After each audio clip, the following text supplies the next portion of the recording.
Então, já que eu estou gravando, só vou voltar aqui, né?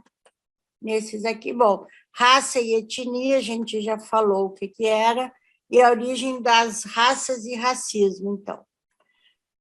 O conceito de raças humanas começou durante a Inquisição Espanhola, por volta de 1480, quando um decreto de pureza do sangue foi estabelecido, e aqueles que se convertessem ao cristianismo ou os convertidos precisavam provar suas origens cristãs. O racismo se tornou ainda mais forte um pouco depois, durante a colonização, quando duas teorias foram desenvolvidas para explicar por que pessoas em outras partes do mundo tinham uma aparência diferente e se comportavam diferente dos europeus. Os outros eram aqueles que foram criados por Deus, mas tinham sofrido uma degeneração, ou aqueles que estavam aqui antes de Deus ter criado Adão. Os primeiros, apesar de degenerados, poderiam ser melhorados através das missões religiosas, ou recebendo educação apropriada. Os últimos nunca poderiam ser melhorados, por quaisquer fatores ambientais. Vocês veem que o que me chamou a atenção aqui é que já existia alguma crença de que Adão não foi o primeiro, né? Que Adão e Eva não foram o primeiro casal. Alguém já sabia, né, que existiram seres antes deles, né? Que isso aqui realmente é uma crença cristã. Raças e racismo. Embora não haja nenhum estudo que tenha encontrado diferenças de inteligência entre raças ou subespécies, pois no que se refere à inteligência, a base é muito mais cultural do que física.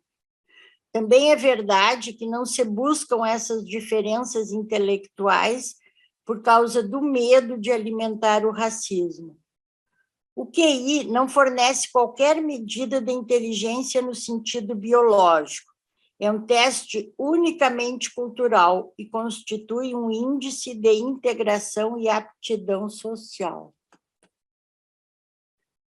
Por que as populações humanas têm aparência diferente?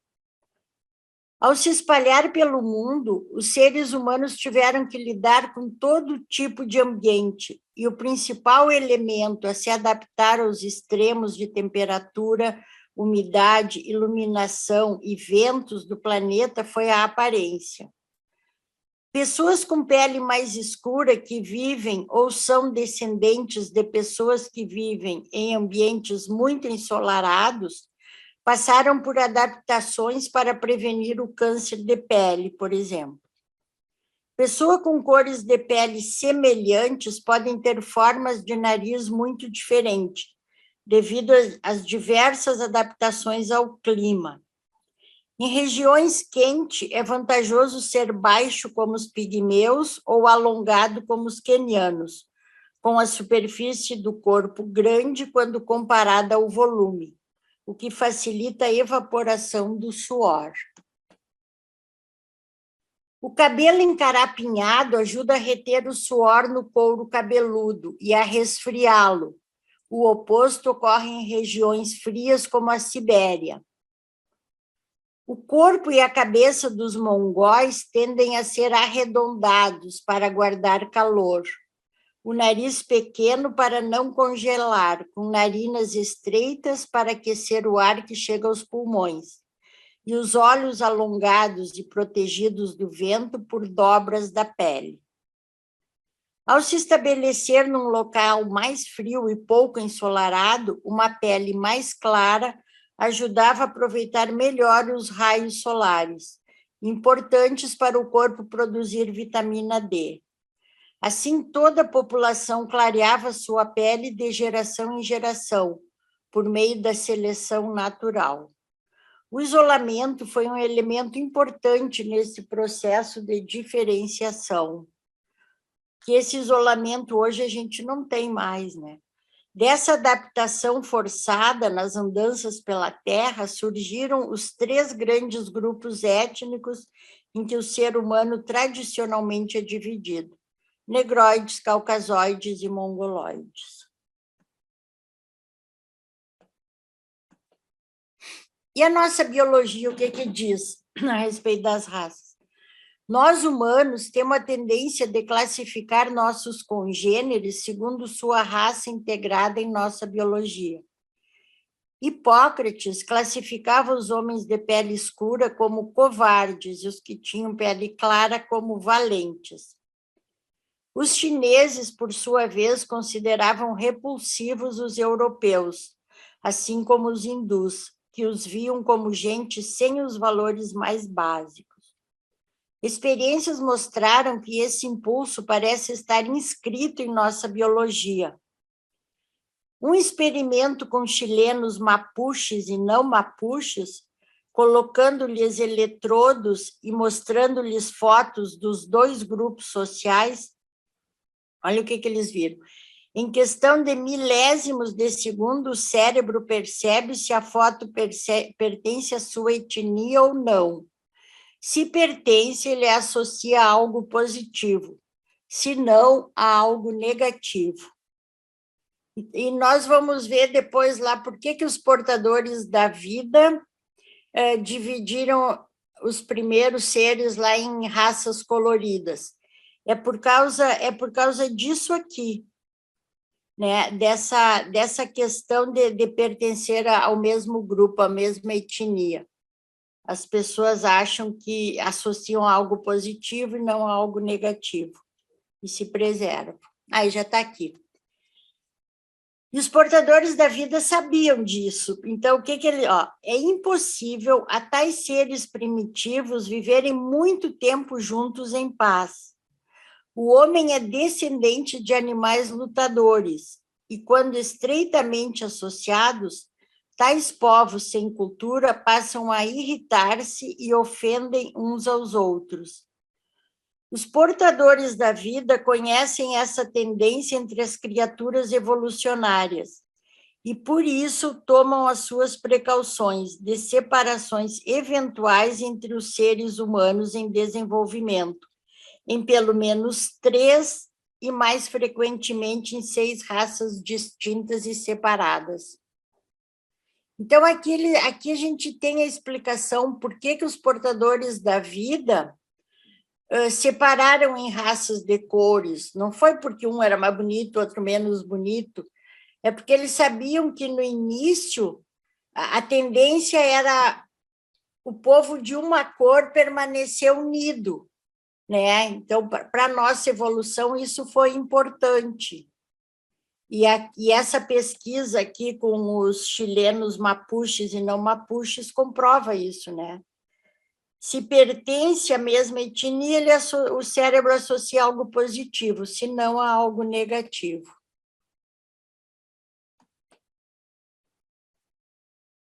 Tudo bem até aqui? Tudo certo? Tudo bem. Podemos continuar, então.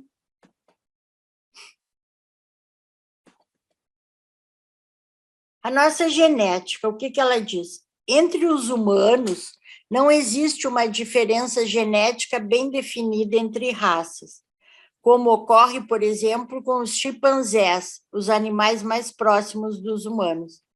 Nesses símios, a diferença genética entre populações é 7 vezes maior que a que existe entre os humanos, que vivem em distintas partes do planeta.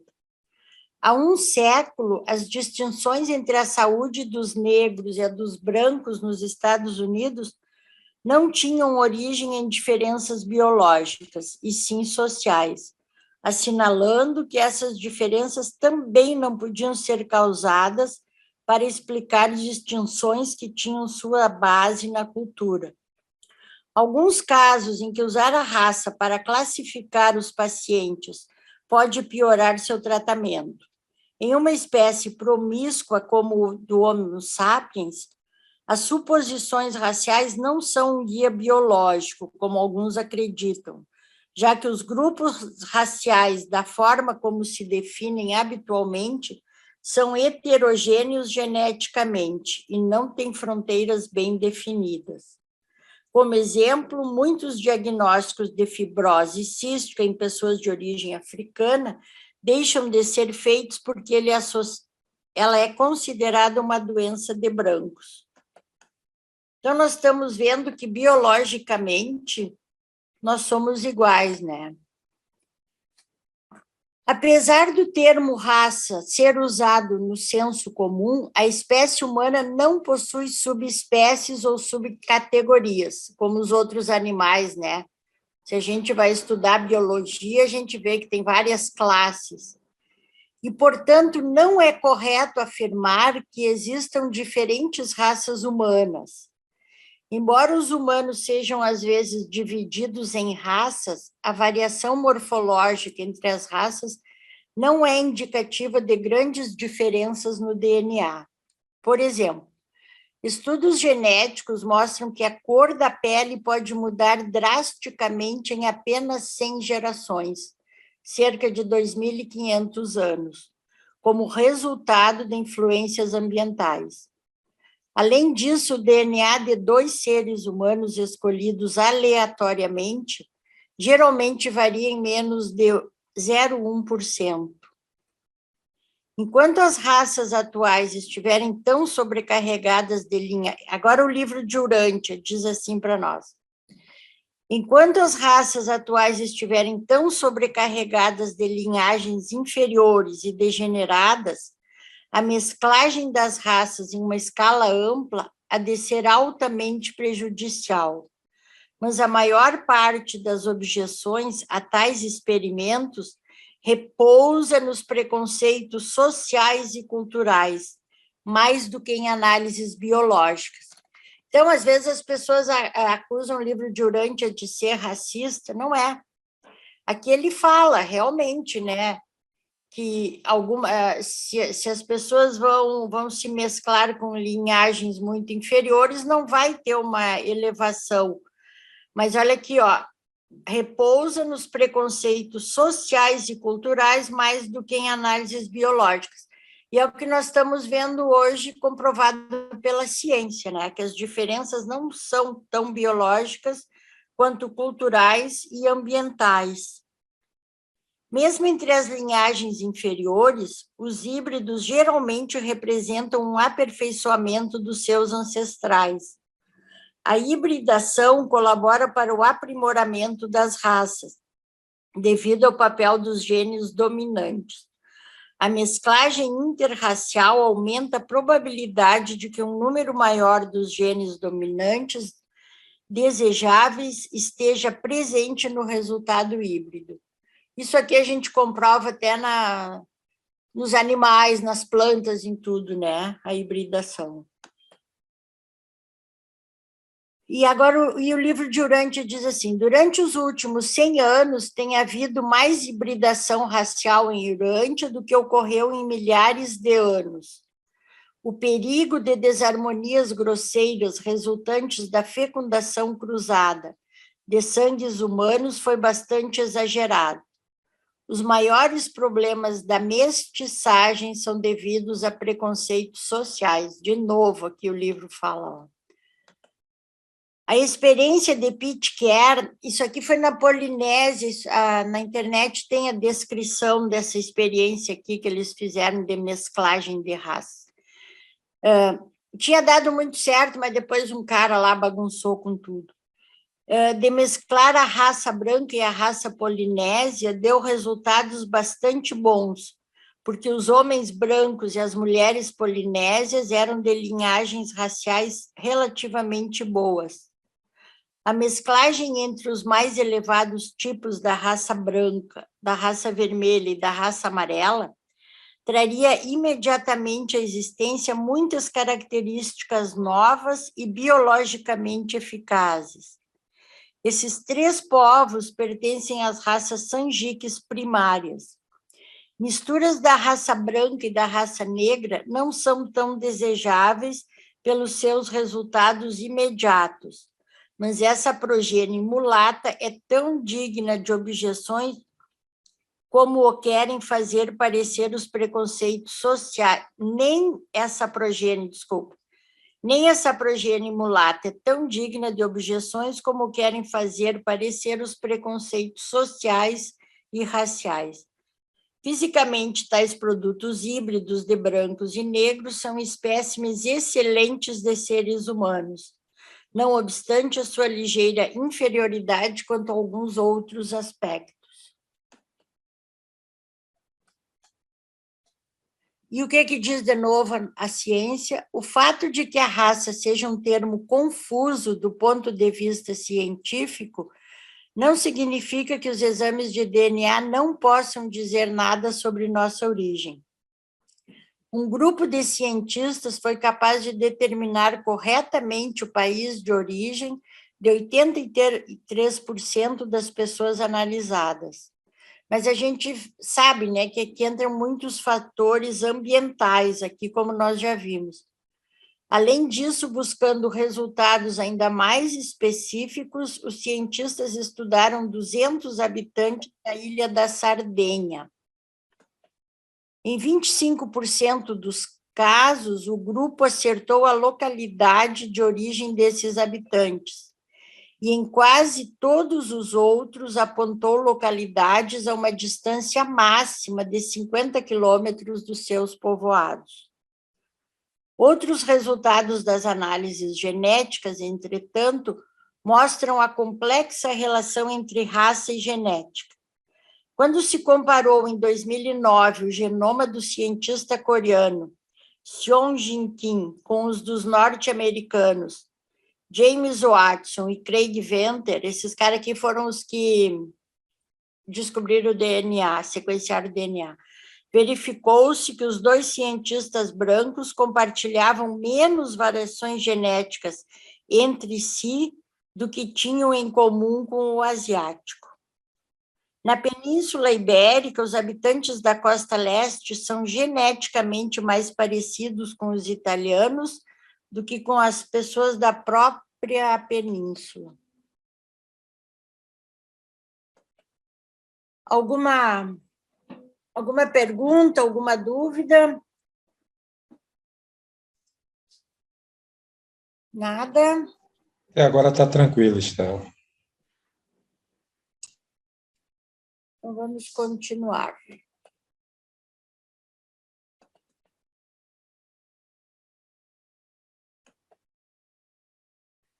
A variação genética transcende raças. Aqui, então, nós vemos até esses estudos aqui dos anos 70, mostram que 85% da variação ocorre dentro de uma mesma população, que só 8% ocorre entre populações de uma mesma raça, por exemplo, entre franceses e portugueses, e só 7% entre raças diferentes, entre, por exemplo, europeus e africanos. Isso em relação à nossa variação genética, né, o nosso DNA. Então, se especula que genes explicariam diferenças comportamentais entre raças. Europeus, por exemplo, têm uma longa história de desenvolvimento agrícola, cidades e governos complexos. Isso poderia ser explicado pela seleção natural, de que variantes que favoreceriam a cooperação social em civilizações mais complexas, o que não teria ocorrido entre os povos tribais. Então, do ponto de vista genético, nossa genética é bastante homogênea. Também eu tenho um estudo sobre epigenética, que ali a gente vê os fatores ambientais bem nitidamente, assim, que acontecem, né? Porque... Outra hora eu falo sobre isso. As raças segundo o livro de Urântia. Então, quantas raças tiveram? A primeira... o livro... Urântia teve 9 raças. A primeira foi Andonita, né, que foi a resultante de Andon e Fonta. Depois vieram a 1 milhão de anos, a 500 mil anos vieram as 6 coloridas, que vieram todas juntas. a vermelha, laranja, amarela, verde, azul, índigo ou negra. Depois a raça nodita, né, que foram os descendentes de Nod, ali, depois da rebelião de Lúcifer, quando eles começaram a se reproduzir, foi uma raça bem importante, né, porque entrou o Sem de Caligastia também, teve muitos descendentes deles ali. E Depois, esse aí, e o Nord ficou do lado de Caligástia, né? o Nod, sim, essa se originou dos rebeldes. É. A nona raça, que foi a raça violeta, né, o Adamita, há 40 mil anos, quando vieram Adão e Eva. Os Anditas, que foi... essa aqui foi uma raça também, né, olha, muito boa, né, porque descendente de Nodita mais Adamita, que deu origem aos Sumérios. Os Amadonitas, né, de Amadon e Van, mas ela foi mais cultural que racial, eles nem consideram, tanto que eles dizem que Urântia teve 9 raças, né? E os Adamsonitas, descendente de Adamson, que era o primogênito de Adão e Eva, né? Que não era uma raça, que deles aqui do Adamson também deu origem às criaturas intermediárias secundárias, né? Que é uma outra história linda. E o que o livro de Urântia diz sobre as raças de cor? Há 500 mil anos, as tribos Badonã dos Planaltos ao noroeste da Índia viram-se envolvidas em uma outra grande luta racial. Por mais de 100 anos, essa guerra impiedosa gerou a violência, e quando a longa luta chegou ao fim, restavam apenas cerca de 100 famílias. Esses sobreviventes eram, porém, os mais inteligentes e os mais desejáveis de todos os descendentes de Andou e Fonta, que então permaneciam vivos. E entre esses badonitas dos Planaltos, houve um acontecimento novo e estranho. O homem e uma mulher que viviam na parte noroeste da região habitada dos Planaltos começaram subitamente a produzir uma família de crianças inusitadamente inteligentes. Essa foi a família Sanjik, os ancestrais de todas as 6 raças coloridas de Urântia. Vocês veem que realmente, né, estava sobrando pouca gente. Aí os portadores da vida trouxeram essas raças, acho que para dar um up na nossa população. Estela, volta ali. Tem um detalhe que essa luta também foi quando surgiu a Dom e Fonta, muito idêntica, né? É? Essa luta aqui entre eles, para o surgimento de Adão e Fonta, foi a mesma coisa. Teve a luta onde ficaram 100 das espécies que surgiu Adão e Fonta. E aí também, para o surgimento da raça Sanjik, aconteceu a mesma coisa. Então, houve uma purificação, né, extermínio de quase todas aquelas raças inferiores para se surgir esses povos de cor. É. Bem provável que... Aí surge... Porque você se lembra com a Dom Fonta, foi quando teve aquela divisão com os primos de Adão e Fonta que surgiu os Simes, né? Isso. E o pai deles sobreviveram porque ficaram escondidos, parece 1 ou 2 semanas em uma caverna. Isso mesmo. Eles não eram para ter sobrevivido. Uhum. Então, essas crianças Sanjiks, em número de 19, não apenas eram mais inteligentes do que os seus semelhantes, mas as suas peles manifestavam uma tendência única de tornar várias cores com a exposição à luz do sol, de tomar várias cores com a exposição à luz do sol. Dessas 19 crianças, 5 eram vermelhas, 2 alaranjadas, 4 amarelas, 2 verdes, 4 azuis e 2 índigo negras. Vocês veem que isso aqui me chamou a atenção. A vermelha, amarela e azul, que eles dizem que são as superiores, elas eram em números maiores também. Essas cores tornaram-se mais pronunciadas à medida que as crianças foram ficando mais adultas. E quando, mais tarde, esses jovens se mesclaram aos seus companheiros de tribo. Toda a sua progênie tendia para a cor de pele do ascendente Sanjique. Há razões boas suficientes e em grande número que justificam o plano de fazer evoluir 3 ou 6 raças coloridas nos mundos do espaço. Embora os mortais de Urântia possam não estar em posição de saber apreciar todas essas razões, nós gostaríamos de chamar a atenção para as seguintes. Então, aqui eles explicam, né, o porquê da evolução dessas raças de cor também. A variedade é indispensável para dar oportunidade a um amplo funcionamento da seleção natural, levando à sobrevivência dos estratos superiores.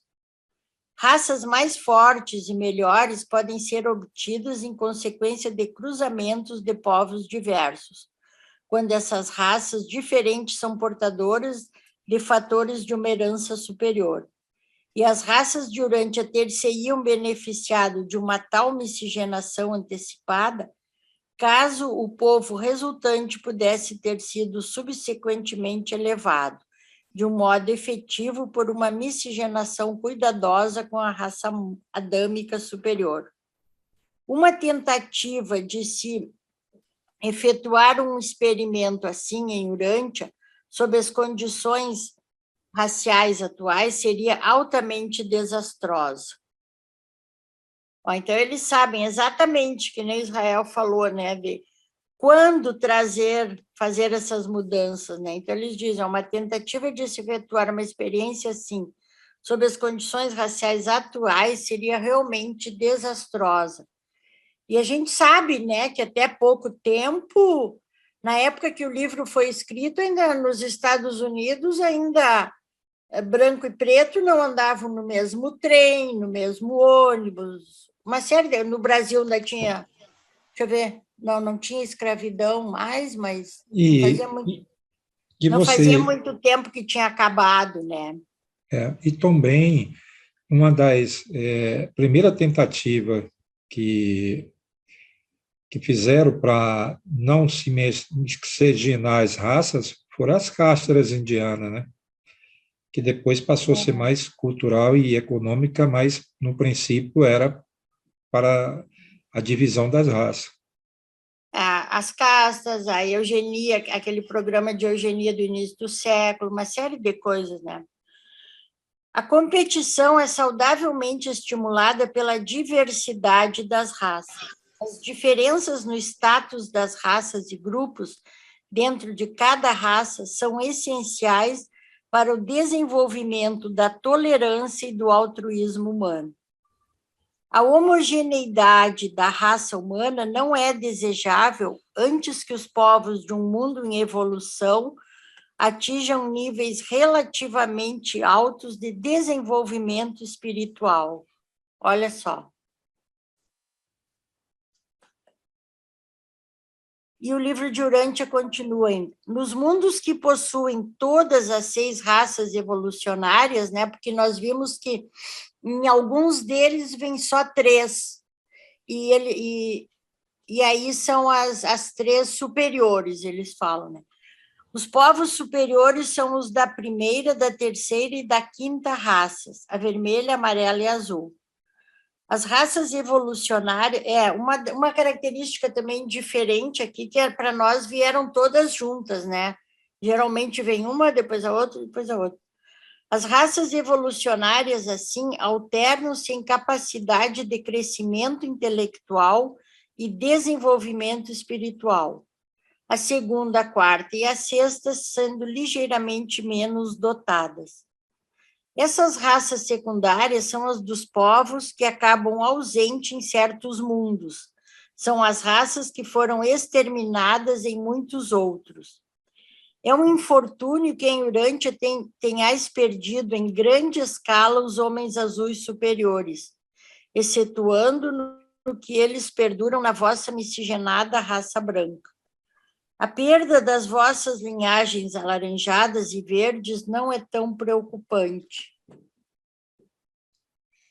A evolução de 6 ou de 3 raças coloridas, ainda que possa parecer uma deterioração dos dons originais do homem vermelho, proporciona algumas variações bastante desejáveis nos tipos mortais e dá expressão a diversos potenciais humanos que, de outro modo, seriam inalcançáveis.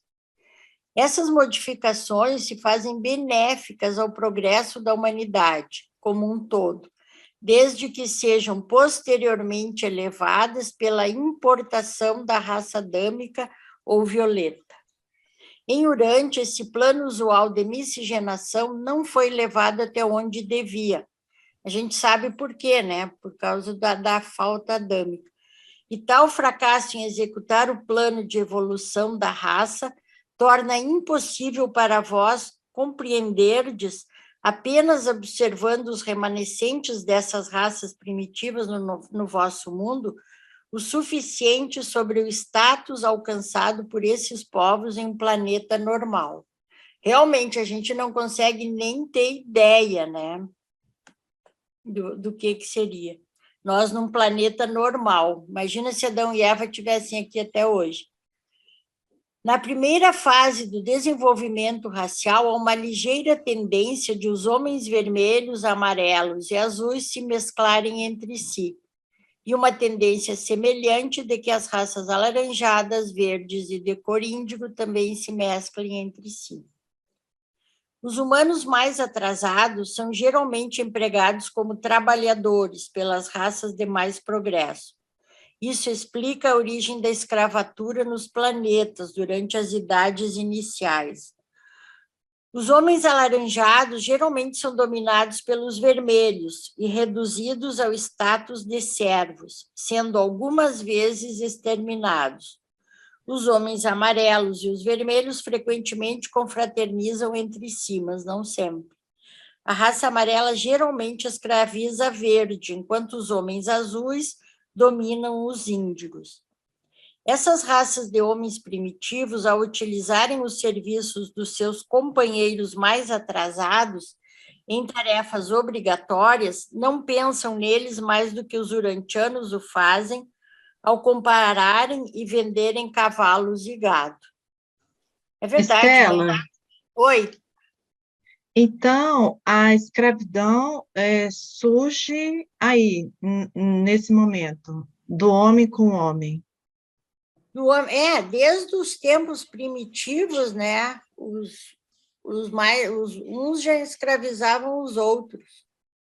E também o livro fala que a escravidão foi necessária para a evolução humana. Também, porque quando eles começaram, principalmente durante as guerras, né, que eles começaram a aprisionar as pessoas e fazer delas escravos, eles pararam de matar, ao invés de matar, eles escravizavam, né? Por isso que eles dizem que a escravidão, de uma certa maneira, na escala da evolução, ela foi benéfica, por isso. E aonde... Eu sei que a gente está falando de raça, eu sei, mas eu vou abrir aqui um parêntese. E aonde entra a mulher? Porque a mulher é subjugada, em algumas culturas, escravas, é um ser que não pensa, que não tem alma, né? Não tem espírito. E essa forma de tratar a mulher, né? Principalmente no Oriente, desrespeitosa, violenta, agressiva com crianças, com mulheres, adolescentes, senhoras. Onde vem Se a isso? gente O vai ver o livro livro Durante de fala sobre isso? Ou... ele fala bastante lá na origem do matrimônio, lá no início da civilização. Agora, realmente, não sei, começou desde o início, né, da civilização isso. Não sei se porque a mulher tinha menos força física, não sei porquê, mas a origem mesmo de tudo isso eu realmente não sei. Tem uma E, passagem no livro, uma das coisas que me chamou mais atenção. Primeiro, pela força física, né, que a mulher foi subjugada. Mas tem uma passagem no livro que diz que quando tinha uma tribo que, quando a mulher dava nascia a criança, o marido ficava na cama com a criança e a mulher saía para fazer os afazeres. Ele ficava 7 dias na cama com a criança e a mulher que levantava para ir fazer todo o dever de casa. Imagine um negócio desse. E ele, por que ele só ficava deitado? Era um costume. o livro relata essas coisas, tem vários É, absurdos assim em relação à é. mulher, mas não diz a raiz da coisa, sabe? Da onde e por que iniciou tudo isso. Realmente. O livro Agora, não durante tem a... a ver com raça, né, Não, não. Isabela? Porque isso acontece, é É, mais cultural mesmo e social, como é, eu Não, estava se você vendo, é. for ver, se você Parece for que é ver unânime, ainda, né, porque esse acontece em processo. todas as culturas, e né? principalmente hoje você encontra muito disso. Eu vejo até mais na África do que lá no Islâmico, A nos países África, islâmicos. terrível. Não, eu não sei qual que é pior, África ou Oriente. Mas Eu acontece, acredito que países muçulmanos têm muita subjugação da mulher. Eu Mas, acredito que o oposto ocorre nos países cristãos. Se você perceber, Cristo mesmo, né, pregava a igualdade, e são os países cristãos que deram mais liberdade para as mulheres, né? Elas ascenderam, né, financeiramente, profissionalmente, mais nos países cristãos. Jesus fez um trabalho tão lindo com as apóstolas, né? Mas Paulo chegou e acabou com tudo, né?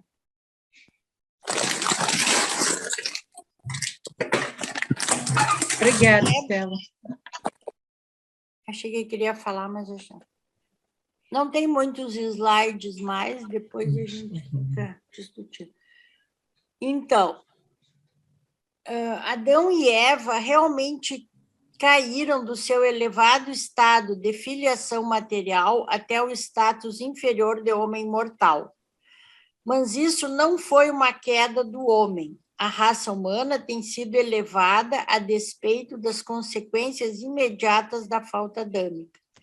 Embora o plano divino de doar a raça violeta aos povos de Urante haja malogrado, as raças mortais têm tirado um imenso proveito da contribuição limitada que Adão e a sua descendência deram às raças de Urante. Não houve uma queda do homem. A história da raça humana é de evolução progressiva, e a outorga adâmica deixou os povos do mundo enormemente aprimorados em relação à sua condição biológica anterior. As linhagens superiores de Urante agora trazem em si fatores de herança derivados de nada menos que 4 fontes separadas, andonita, sanjica, anodita e adâmica. Então, vocês veem que mesmo essa falta, ela foi mais prejudicial para nós, assim, espiritual, né? Ela não foi uma falta biologicamente. Claro, como eles falam ali, essas doenças de bactérias que a gente tem poderiam ter sido sanadas. Tem pessoas que dizem assim, todas as doenças, nós não teríamos doença se não tivesse tido a falta adâmica. Não, nós teríamos sim. O que o livro diz é que os portadores da vida detectaram lá no início da evolução uma falha que nos deu por essa falha nós temos essas doenças com vírus, bactérias, e eles deixaram, porque senão eles iam ter que retroceder, sei lá quantos milhares de anos na evolução. Aí eles deixaram a coisa evoluir normalmente, porque eles pensaram, Adão e Eva vão corrigir isso. Só que não aconteceu por causa da falta adâmica. Então, mas esse tipo de doença não quer dizer que nós não teríamos nenhuma doença hoje. Estela, tem uma situação. Volta ali, por favor. Quando a gente fala nas 6 raças de cores, é a Sanjique.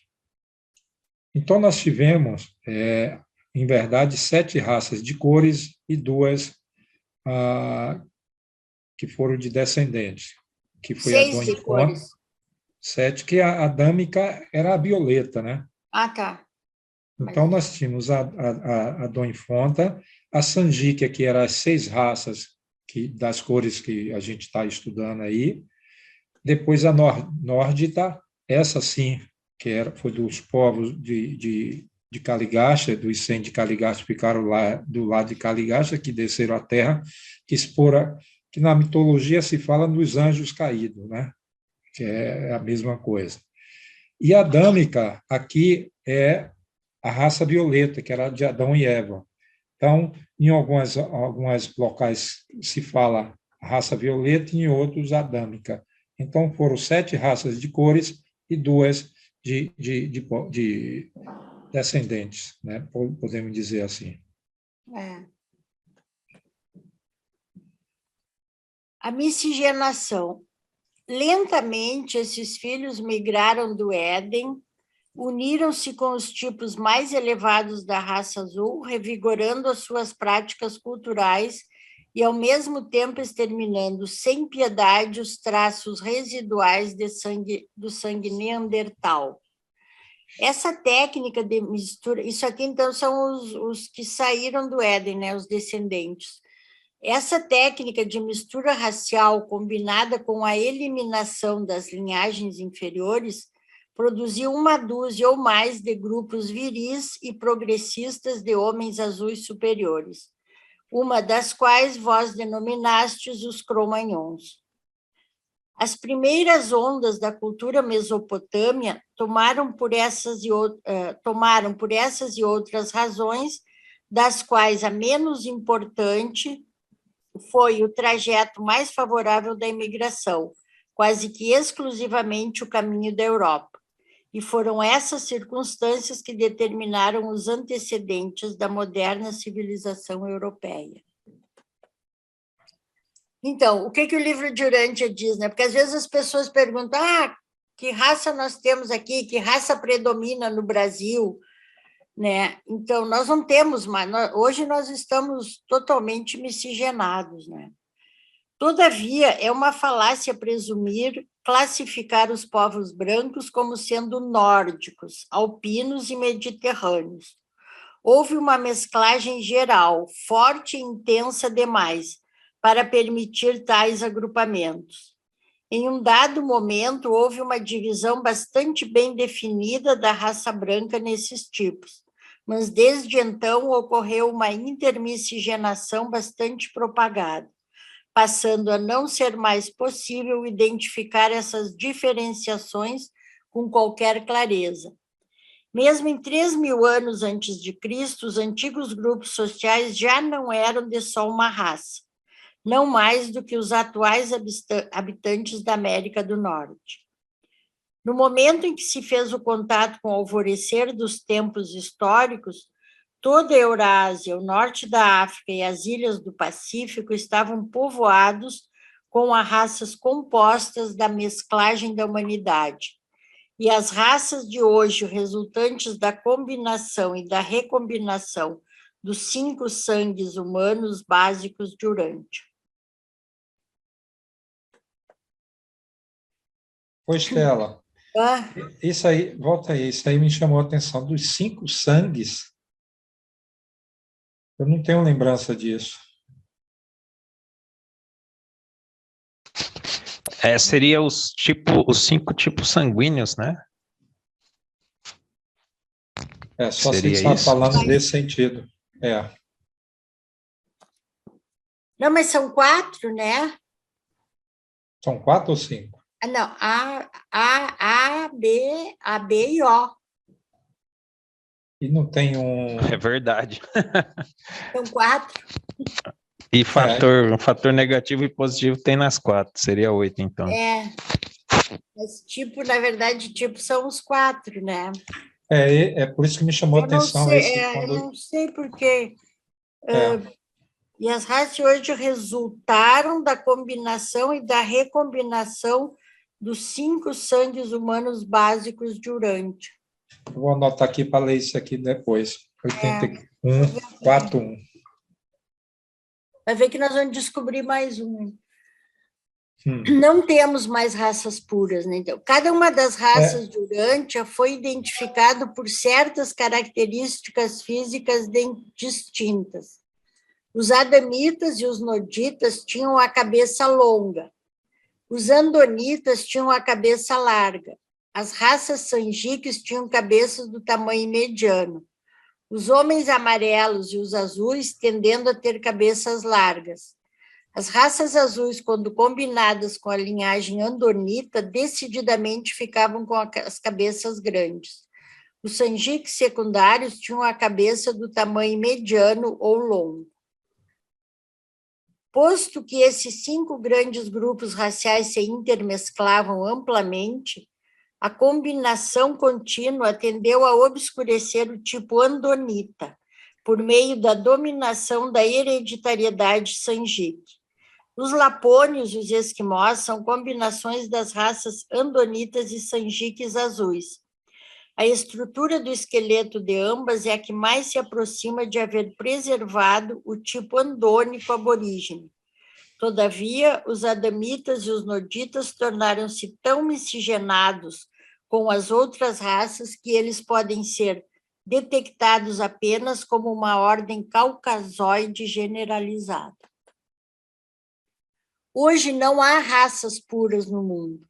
Os povos evolucionários primitivos e originais de cor têm apenas 2 raças representativas que perduram nesse mundo. O homem amarelo, né, que é lá os asiáticos, e o homem negro. E mesmo essas 2 raças estão muito misturadas com os extintos povos de cor. Ao mesmo tempo em que a chamada raça branca descende predominantemente do antigo homem azul, ela é mais ou menos misturada com todas as outras raças, tanto quanto é o vermelho das Américas.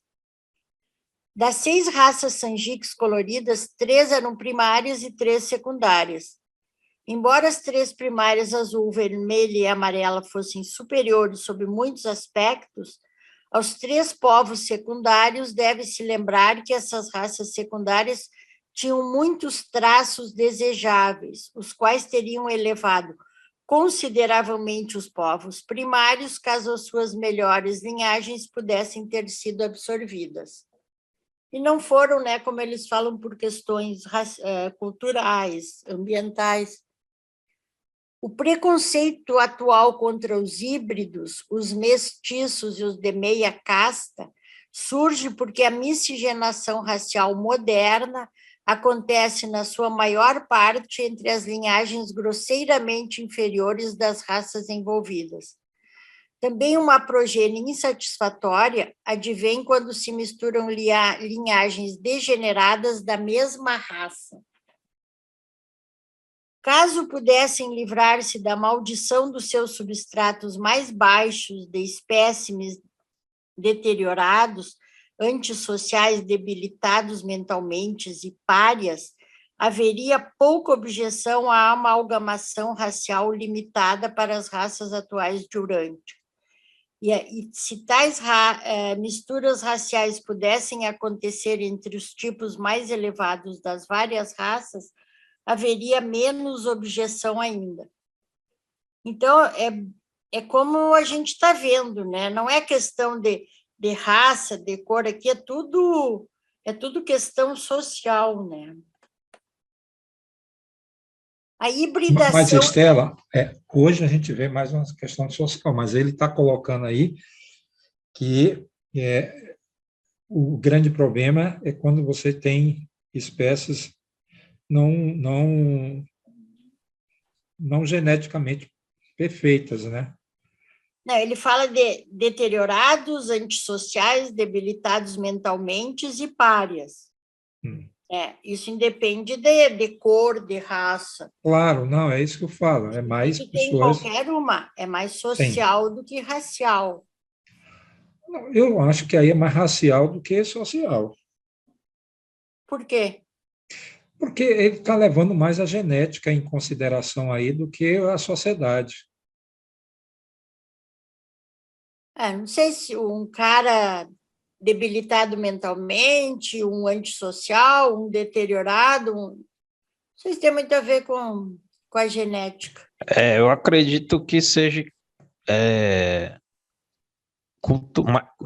DNA, só que está em todas as raças, não é só em uma. Por exemplo, pária você vai ver em todas as raças, em todos os lugares do mundo, né? E os outros problemas também. Também acho. Em todas as raças tem essas características, né? Boa noite, estou atrasada. Sim. Mas o que não se pode é fazer, o casamento, né? Com essas, o que eles dizem, os deteriorados, né? O que se procura mesmo naturalmente, se procura o casamento com uma pessoa que tenha condições de levar uma família para frente, né? Tanto que a gente vê depois Exatamente. lá no planeta vizinho lá que eles segregam, né? Segregam todas essas pessoas. As nossas também, eu sempre falo, já estão segregadas, né? Alguns, lógico, ainda tem muita gente solta, mas tem alguns que já estão presos, né? Já estão, aqueles que são bem piradão, não tem jeito mesmo, né? Agora ainda tem muito antissociais, né? Que estão, e daí a gente vê aquelas catástrofes, né? Mata a esposa, porque não deixa a esposa colocar a cara para fora da porta, né? Nós temos mais 4, 5 slides só, então vou terminar, nós vamos ter bastante tempo. Aqui no Tocantins tem bastante mulher que mata o marido, hein? Aqui tem umas risca-faca. Tem o contrário também, né? Está invertendo também. As mulheres estão reagindo, nossa, que horror. A hibridação nas linhagens superiores e similares é o segredo da criação de linhagens novas e mais vigorosas. E isso é verdadeiro com as plantas, os animais e a espécie humana. A hibridação aumenta o vigor e amplia a fertilidade. As misturas raciais dos substratos medianos ou superiores de vários povos incrementam grandemente o potencial criativo, como é mostrado na população atual dos Estados Unidos.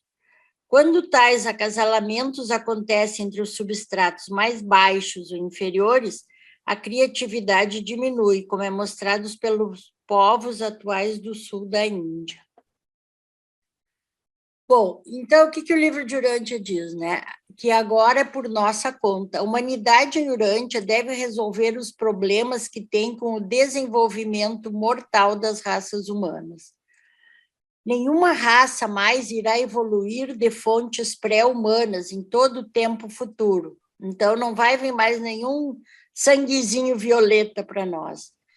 Esse fato, todavia, não exclui a possibilidade de se atingir níveis de desenvolvimento humano amplamente mais elevados, por meio de uma estimulação inteligente dos potenciais evolucionários, ainda residentes nas raças mortais.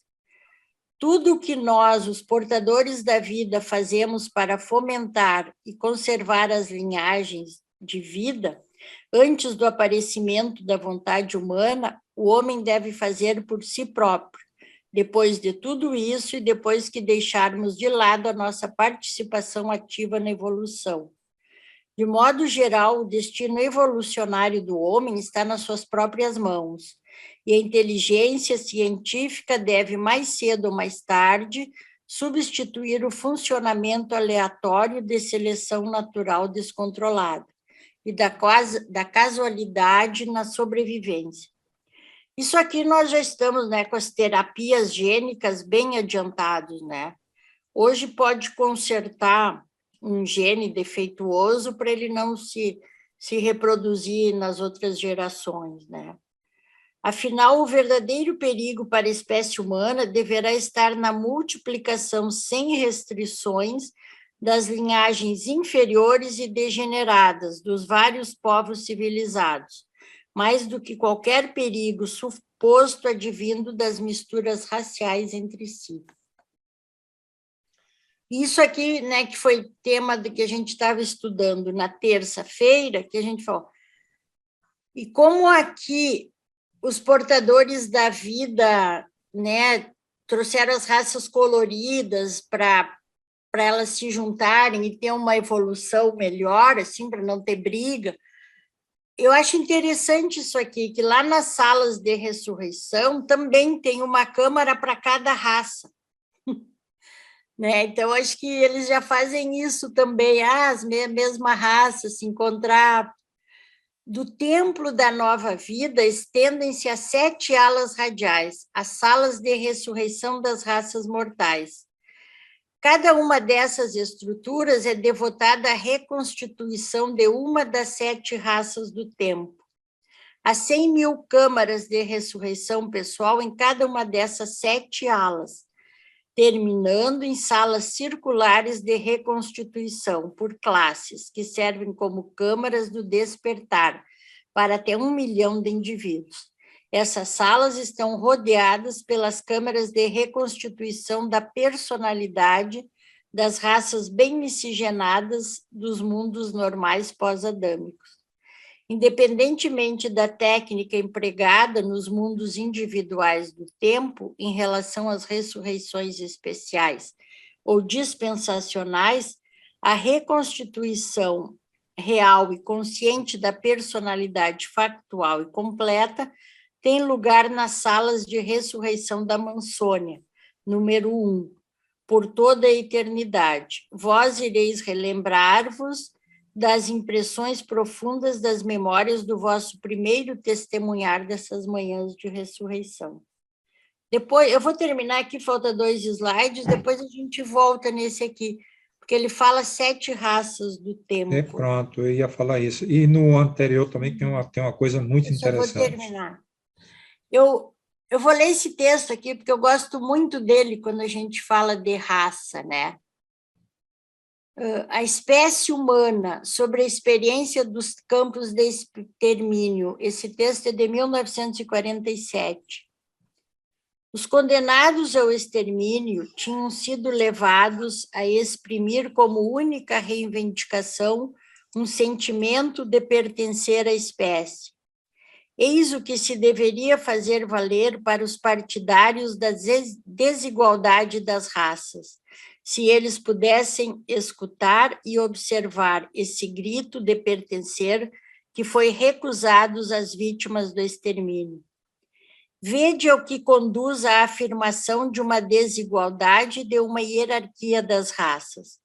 Não apenas o grito em sentido próprio, mas também o olhar, que é um outro grito de toda a humanidade. É ele que seria necessário, em primeiro lugar, mostrar aos partidários da desigualdade das raças e do racismo.